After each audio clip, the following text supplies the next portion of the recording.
నమస్కారం. ఉదయం TV news కి స్వాగతం. హెడ్లైన్ చూద్దాం.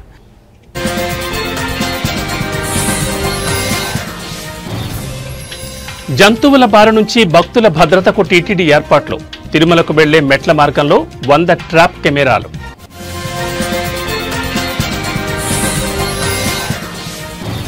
జగన్పై విమర్శలు చేసిన ఏపీ ఉపసభాపతి. జగన్ను చంటి పిల్లాడితో పోల్చిన రఘురామకృష్ణరాజు.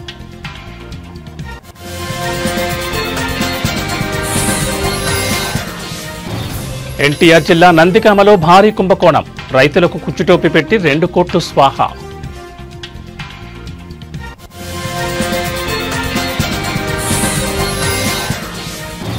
రేపు ఎల్లుండి గణేష్ నిమజ్జనాలకు భారీగా ఏర్పాట్లు. ట్యాంక్ బండ్, నెక్లెస్ రోడ్ వైపు వెళ్లే ప్రధాన మార్గాలు మూసివేత.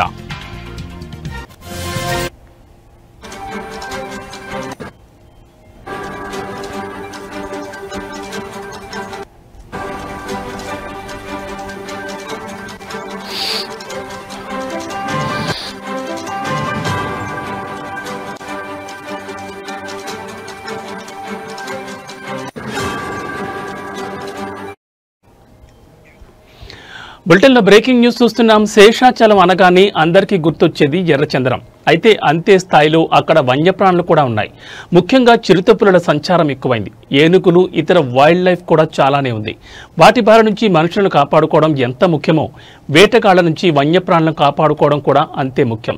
అందుకే అటవీశాఖ టెక్నాలజీ పరంగా కొన్ని విప్లవాత్మక అడుగులు వేస్తోంది. ముఖ్యంగా తిరుపతి, చిత్తూరు జిల్లా అటవీ ప్రాంతాల్లో వన్యప్రాణుల పర్యవేక్షణకు కీలక నిర్ణయాలు తీసుకుంది. తిరుపతి, తిరుమలలో నిరంతరం చిరుతపులులు సంచరిస్తున్నాయి. అందుకే అవి ఎన్ని ఉన్నాయి, ఎక్కడెక్కడ తిరుగుతూ ఉంటాయి అనే విషయాలపై ఫారెస్ట్ డిపార్ట్మెంట్ దృష్టి పెట్టింది.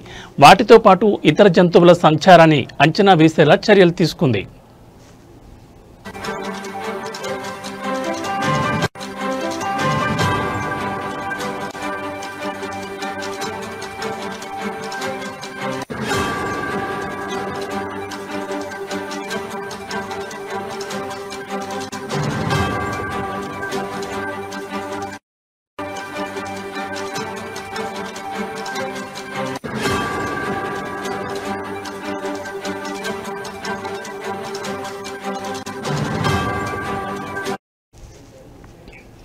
అలిపిరి నుంచి తిరుమలకు వెళ్లే మెట్ల మార్గంలో 100 ట్రాప్ కెమెరాలు ఏర్పాటు చేసింది. ఇందులో 30కి పైగా సోలార్ పవర్ లైవ్ స్ట్రీమింగ్ కెమెరాలు ఉన్నాయి.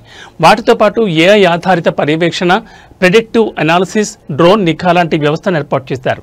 ఇక ఏర్పాటు చేసిన టెక్నాలజీ సత్ఫలితాలు ఇస్తోంది. శేషాచల అటవీ ప్రాంతం లోపల అటవీ శాఖ చిరుతపులుల సంచారాన్ని గుర్తించింది. కెమెరాలలో ఏనుగులు గుంపు దృశ్యాలు రికార్డయ్యాయి. తిరుపతి, చిత్తూరు, అన్నమయ్య డివిజన్లలో డే అండ్ నైట్ పర్యవేక్షణ, డ్రోన్లు, జీపీఎస్, గూగుల్ మ్యాపింగ్ ద్వారా ఏనుగుల కదలికలు అంచనా వేస్తున్నారు.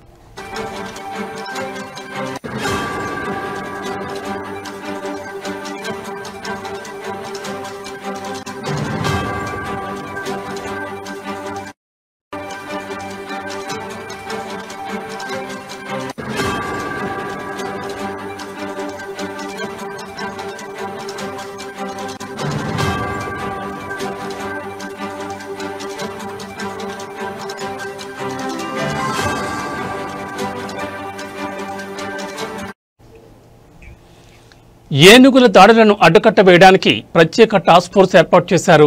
భవిష్యత్తులో స్మార్ట్ ఫెన్సింగ్, SMS హెచ్చరికలు పంపేలా చర్యలు చేపట్టారు. 24 గంటల పర్యవేక్షణ, సెల్ బయోల్యాబ్ ద్వారా ఏనుగుల డేటా సేకరిస్తున్నారు.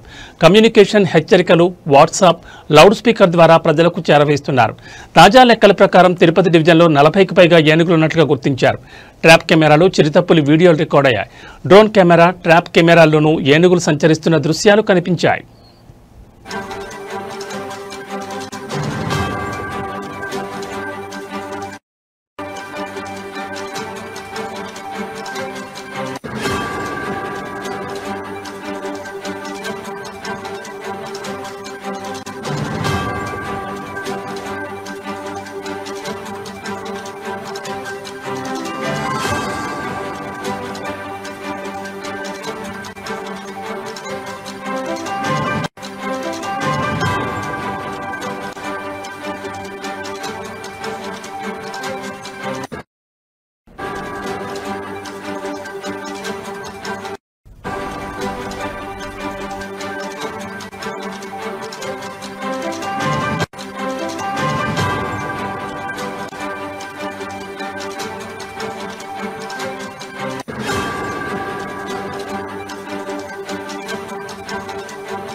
బులెటిన్లో మరో బ్రేకింగ్ న్యూస్ చూస్తున్నాం. 9 రోజుల పాటు అంగరంగ వైభవంగా పూజలు అందుకున్న గణనాథులు గంగమ్మ ఒడికి చేరే సమయం ఆసన్నమైంది. వినాయక చవితి ఉత్సవాల ముగింపు ఘట్టమైన గణేష్ విగ్రహాల నిమజ్జనం సందర్భంగా హైదరాబాద్ మహానగరంలో పోలీసులు సెప్టెంబర్ 6, 7 తేదీల్లో భారీ ట్రాఫిక్ ఆంక్షలు ప్రకటించారు. దాదాపు 28 గంటల పాటు నగరంలోని కీలక మార్గాల్లో వాహనాల రాకపోకలను నియంత్రించనున్నారు.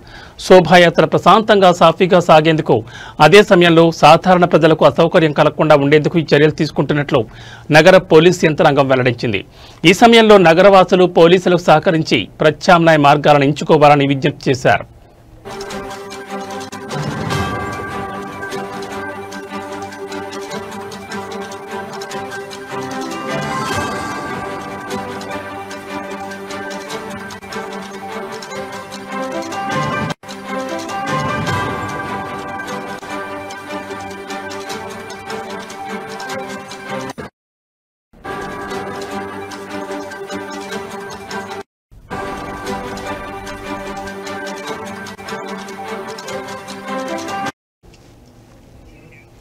ప్రతి సంవత్సరం మాదిరిగానే ఈసారి కూడా నగరం నలుమూలల నుంచి విగ్రహాలు హుస్సేన్ సాగర్ ఎన్టీఆర్ మార్గ్ వైపు తరలిరానున్నాయి. ఇందులో అత్యంత ప్రధానమైన బాలాపూర్ గణేశుడి శోభాయాత్ర బాలాపూర్ నుంచి ప్రారంభమై చాంద్రాయణగుట్ట, చార్మినార్, అబీట్స్, లిబర్టీ మీదుగా ట్యాంక్ బండ్ వైపు సాగుతుంది. అదేవిధంగా సికింద్రాబాద్ ప్రాంతం నుంచి వచ్చే విగ్రహాలు ప్యాట్నీ, ప్యారడైజ్, రాణిగంజ్, కర్బలా మైదాన్ మీదుగా ట్యాంక్ బండ్కు చేరుకుంటాయి. టోలీచౌక్, మెహదీపట్నం, లకడీ కపూర్ ప్రాంతాల నుంచి వచ్చే విగ్రహాలు ఖైరతాబాద్ మీదుగా నెక్లెస్ రోడ్ వైపు వెళ్తాయి. టప్పాచుపుత్ర, హఫీజ్ నగర్ వచ్చే విగ్రహాలు ఎంజే మార్కెట్ వరకు మాత్రమే అనుమతిస్తారు. ఈ ప్రధాన మార్గాలన్నింటిలో సాధారణ వాహనాల రాకపోకలను పూర్తిగా నిలిపివేయనున్నారు.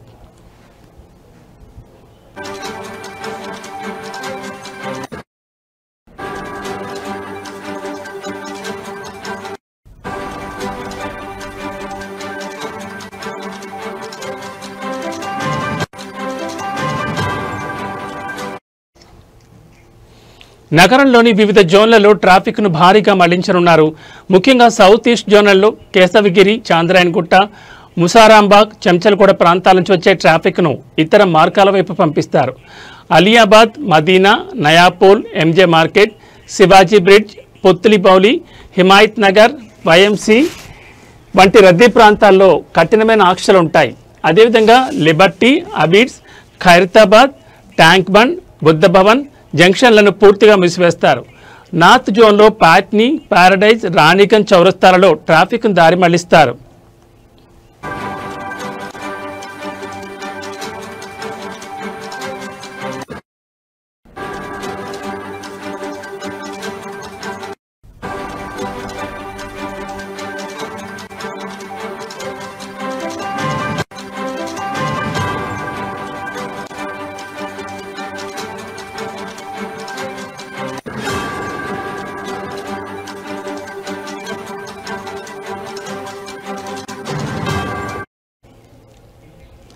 విమానాశ్రయానికి వెళ్లే ప్రయాణికులు ఎలాంటి ఇబ్బందులు పడకుండా పీవీఎన్ఆర్ ఎక్స్ప్రెస్ వే లేదా ఔటర్ రింగ్ రోడ్ మార్గాన్ని మాత్రమే ఉపయోగించాలని పోలీసులు సూచించారు.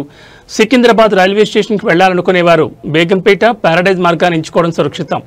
అంతర్రాష్ట్ర జిల్లా బస్సులను చాదర్ఘాట్ వైపు మళ్లిస్తారు.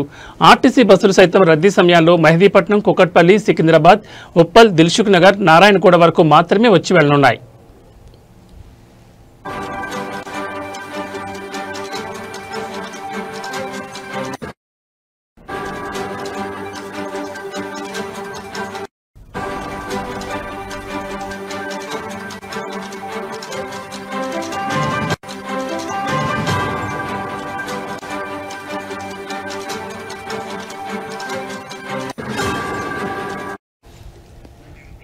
నిమజ్జనం సందర్భంగా నగరాన్ని ట్రాఫిక్ రద్దీ నుంచి కాపాడేందుకు భారీ వాహనాలపై నిషేధం విధించారు.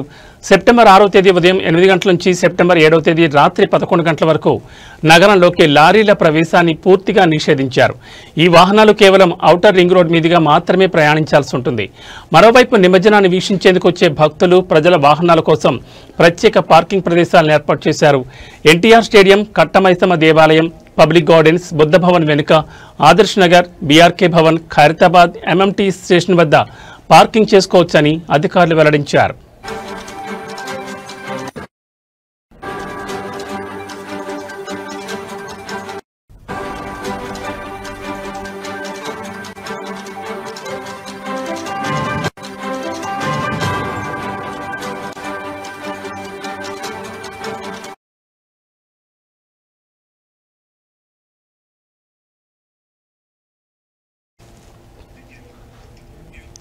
ప్రతిపక్ష హోదా కోసం పట్టుబడుతున్న వైఎస్ జగన్మోహన్ రెడ్డిపై ఏపీ శాసనసభ ఉపసభాపతి రఘురామకృష్ణరాజు తీవ్ర వ్యాఖ్యలు చేశారు. జగన్ను చంటిపిల్లాడితో పోలుస్తూ చందమామ కోసం మారం చేస్తున్నట్లుగా వ్యవహరిస్తున్నారని ఎద్దేవా చేశారు. చందమామ వస్తుందా అంటూ ప్రశ్నించారు. జగన్మోహన్ రెడ్డి గారు ఇంకా ఆయన చంటిపిల్లాడు చందమామ సమావేశాలకు జగన్ 60 రోజుల పాటు హాజరు కాకపోతే ఆటోమేటిక్గా డిస్క్వాలిఫై అవుతారని రఘురామకృష్ణరాజు హెచ్చరించారు. ఒకవేళ ఆయన తదుపరి సమావేశాలకు కూడా హాజరు కాకపోతే పులివెందుల అసెంబ్లీ నియోజకవర్గానికి ఉప ఎన్నిక వచ్చే అవకాశం ఉందని పేర్కొన్నారు. ఎమ్మెల్యేగా ఎన్నికైన వారు ఎవరైనా శాసనసభ సమావేశాలను బహిష్కరిస్తే ఆ పదవికి అర్హత లేనట్లే భావించాలని ఆయన స్పష్టం చేశారు. వచ్చినా సరే కేజ్రీవాల్ గారు ఇచ్చారు. అతను రూల్స్ వైలేట్ చేసి ఒక ఛాలెంజ్ లాగా తీసుకోండి పోండి అన్నట్టుగా ఆయన ఇచ్చాడు. అది రూల్కి వ్యతిరేకంగా ఆయన ఇచ్చాడు. ఎవరో ప్రశ్నించలేదు, నడిచిపోయింది. కానీ ఇప్పుడు అది చూపెట్టి మరి 175 వస్తాయి 175 వస్తాయని చెప్పని మరి 11 వచ్చిన తర్వాత మళ్ళీ ఎలాగ ప్రజాభిమానం పొందాలి అన్న ఆలోచన లేకుండా మిస్సం సినిమా చూసారా? రమణారెడ్డి గారు మేరీ ప్లీజ్ అంటూ ఉంటాడు సావిత్రి గారిని. అలాగా అన్నిసార్లు ప్రతిపక్ష హోదా ప్లీజ్ అవసరమా? మరి 5 సంవత్సరాలు ముఖ్యమంత్రిగా ఆయన ఇష్టం వచ్చినట్టుగా పరిపాలించిన ఆ వ్యక్తికి ఇది అవసరమా అనేది పునరాలోచించుకోవాలి. ఎనీహౌ మాకు కొన్ని రూల్స్ ఉన్నాయి.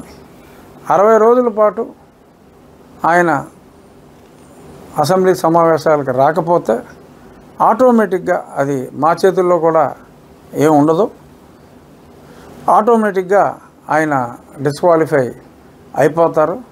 ఇంచుమించు ఒక 37 రోజులు ఎంతో మధ్యలో ఎప్పుడో ఫస్ట్లో ఆయన వచ్చారు కాబట్టి ఒక 3 రోజులు తగ్గినాయి. 37 రోజులే ఎంతో అయినట్టుగా ఉంది.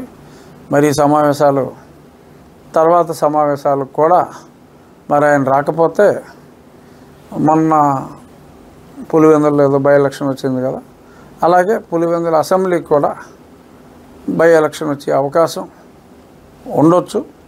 బట్ నా ఉద్దేశం మరి ఆయన ఎందుకంటే ఎమ్మెల్యే అన్న వాళ్ళు ఎవరైనా కూడా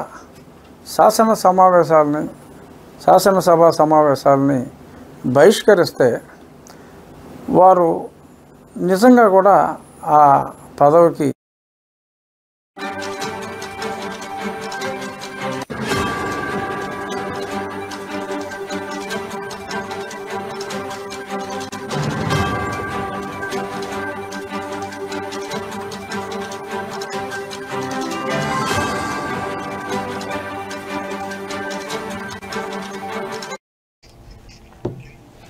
బులెటిన్లో మరో బ్రేకింగ్ న్యూస్ చూస్తున్నాం. ఎన్టీఆర్ జిల్లాలోని నందిగామ మండలం పెద్దవరం సహకార సొసైటీలో భారీ కుంభకోణం వెలుగులోకి వచ్చింది. సొసైటీ కార్యదర్శి గుండం ఎల్లారెడ్డి రైతులను మోసం చేసి సుమారు 2 కోట్లు కాజేశాడనే ఆరోపణలు వెలువడ్డాయి.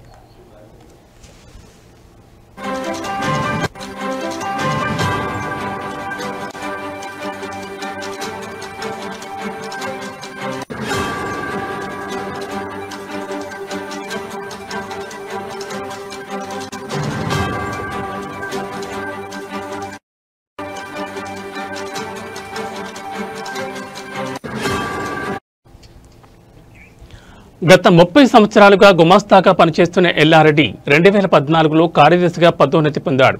పదవిలో ఉన్నప్పటి నుంచి అతను దొంగ బిల్లులతో రైతులను మోసం చేస్తున్నట్లు విచారణలో తేలింది. రైతులు తాము తీసుకున్న రుణాలను తిరిగి చెల్లించినప్పటికీ ఎల్లారెడ్డి వారికి నకిలీ రసీదులిచ్చి డబ్బును స్వాహా చేసినట్లు ఆరోపణలున్నాయి. ఈ కుంభకోణం మొత్తం 2 కోట్ల వరకు ఉంటుందని అంచనా వేస్తున్నారు.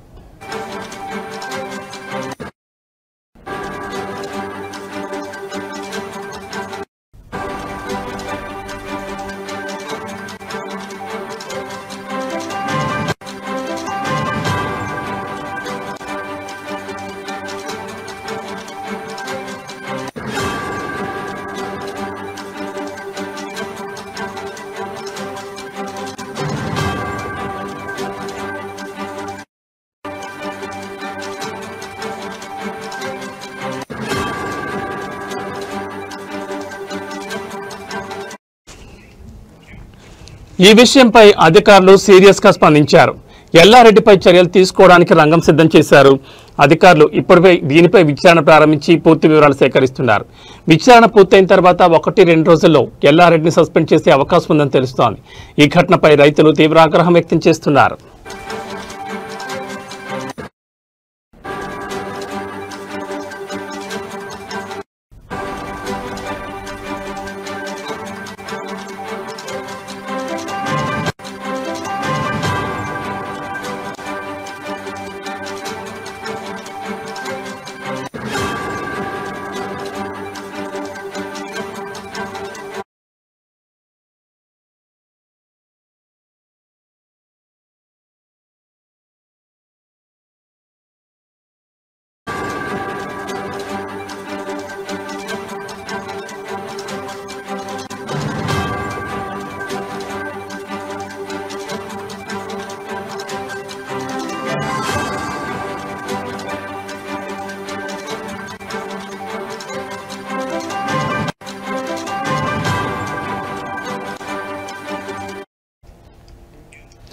బులెటిన్లో మరో బ్రేకింగ్ న్యూస్ చూస్తున్నాం. జూబ్లీ హిల్స్లోని తన నివాసంలో ముఖ్యమంత్రి రేవంత్ రెడ్డిని జర్మనీకి చెందిన ప్రముఖ వైద్య పరికరాల తయారీ సంస్థ బీబిగ్ medical chairman and CEO John Chan నేతృత్వంలోని ప్రతినిధి బృందం మర్యాదపూర్వకంగా కలిసింది. ఈ భేటీలో తెలంగాణలో మెడికల్ ఎక్విప్మెంట్ ఉత్పత్తి యూనిట్ను ప్రారంభించేందుకు తమ సంస్థ ఆసక్తి చూపుతోందని జాన్ చాన్ ముఖ్యమంత్రికి తెలిపారు.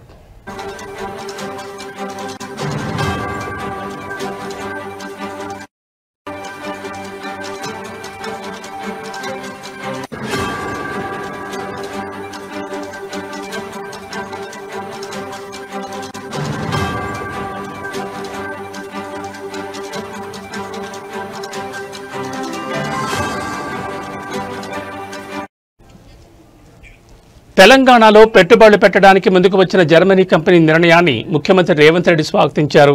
రాష్ట్రంలో మెడికల్ ఎక్విప్మెంట్ ఉత్పత్తి యూనిట్ని ఏర్పాటు చేయడానికి అవసరమైన అన్ని రకాల సహకారాన్ని ప్రభుత్వం అందిస్తుందని హామీ ఇచ్చారు. ఈ సందర్భంగా కంపెనీ ప్రతినిధులకు అనువైన స్థలం, ఇతర మౌలిక సదుపాయాలకు సంబంధించిన అంశాలపై అధ్యయనం చేసి ఒక నివేదికను సమర్పించాలని అధికారులను ముఖ్యమంత్రి ఆదేశించారు.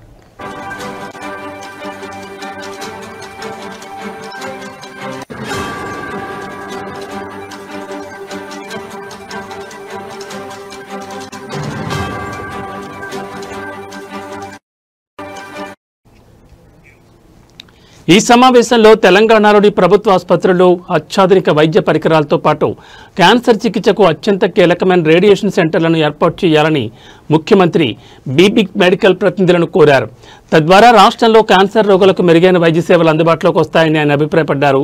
ఈ పెట్టుబడుల ద్వారా తెలంగాణలో ఉపాధి అవకాశాలు పెరుగుతాయని, రాష్ట్రం వైద్య పరికరాల తయారీలో ఒక హబ్గా ఎదుగుతుందని నిపుణులు భావిస్తున్నారు.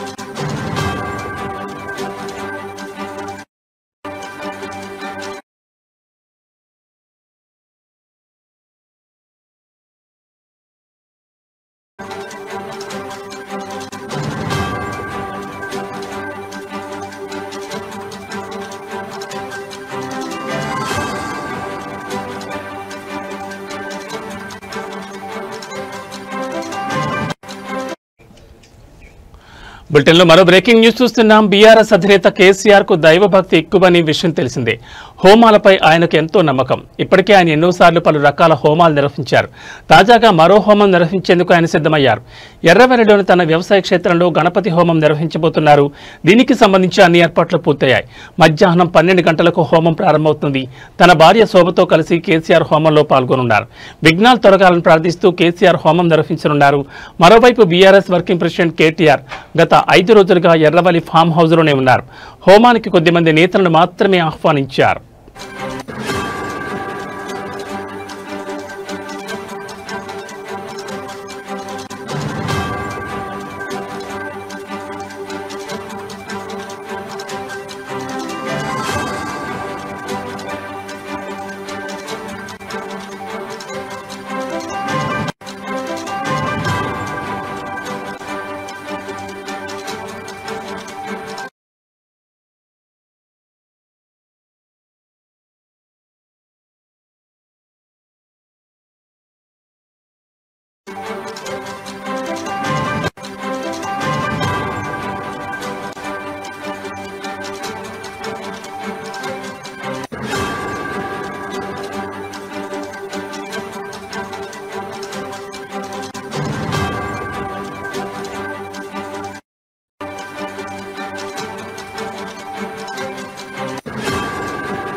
బులెటిన్లో మరో బ్రేకింగ్ న్యూస్ చూస్తున్నాం. మహబూబాబాద్ జిల్లాలో ఆర్టీసీ బస్సుల్లో సీట్ల కోసం మహిళలు కొట్టుకోవడం చూస్తున్నాం. కానీ మహబూబాబాద్ జిల్లా కేంద్రంలో యూరియా బస్తాల కోసం ఇద్దరు మహిళలు జుట్టు పట్టుకుని కొట్టుకోవడం అందరినీ ఆశ్చర్యపరిచింది.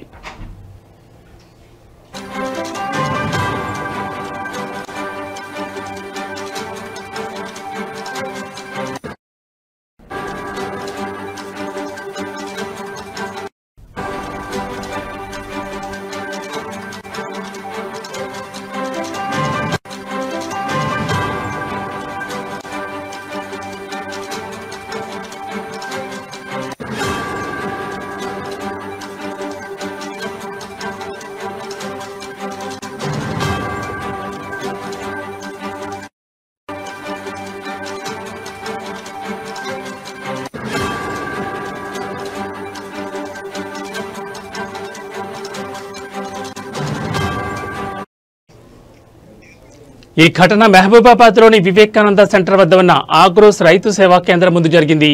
యూరియా కోసం రైతులు, మహిళలు తమ ఆధార్ కార్డు జిరాక్స్లతో పెద్ద సంఖ్యలో బారులు తీరారు. ఈ క్రమంలో తోపులాట జరిగింది. దీంతో ఇద్దరు మహిళలు తీవ్ర వాగ్వాదానికి దిగి చివరికి ఒకరి జుట్టు మరొకరు పట్టుకుని రోడ్డుపైనే కొట్టుకున్నారు.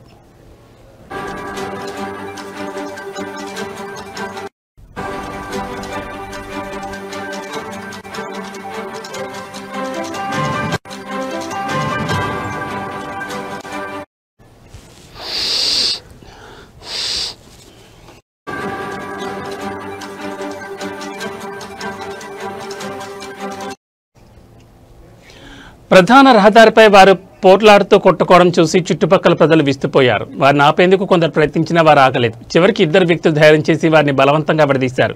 ఈ ఘటనకు సంబంధించిన వీడియోలు వాట్సాప్లో బయలుదేరుతున్నాయి. యూరియా సరఫరాలో జాప్యం, సరైన పర్యవేక్షణ లేకపోవడం వల్ల ఇలాంటి పరిస్థితులు తలెత్తున్నాయని స్థానికులు అభిప్రాయపడ్డారు.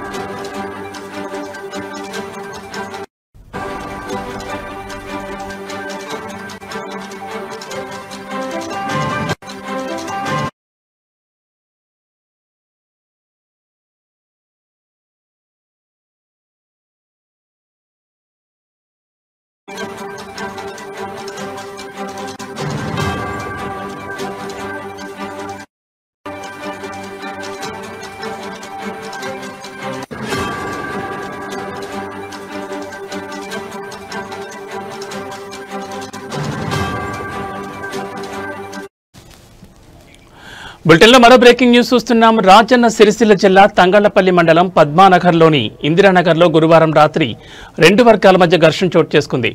ఒక వ్యక్తి కారు వినాయక మండపానికి తగలడంతో ఈ గొడవ ప్రారంభమైంది.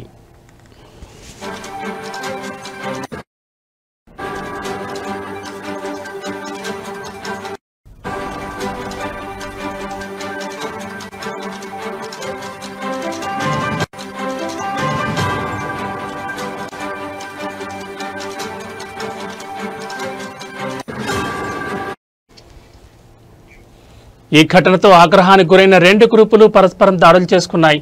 ఈ దాడిలో ఒక వ్యక్తికి తీవ్ర గాయాలయ్యాయి. విషయం తెలుసుకున్న పోలీసులు వెంటనే సంఘటనా స్థలానికి చేరుకుని ఇరు వర్గాలను చెదరగొట్టారు. పరిస్థితిని అదుపులోకి తెచ్చేందుకు ప్రయత్నించారు.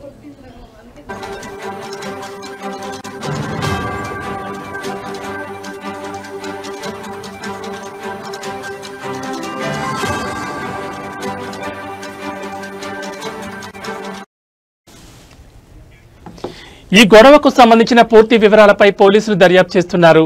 ఘర్షణకు కారణమైన వారిపై చట్టపరమైన చర్యలు తీసుకుంటామని పోలీసులు చెప్పారు. గ్రామంలో ఎలాంటి అవాంఛనీయ సంఘటనలు జరగకుండా పోలీసులు పర్యవేక్షిస్తున్నారు.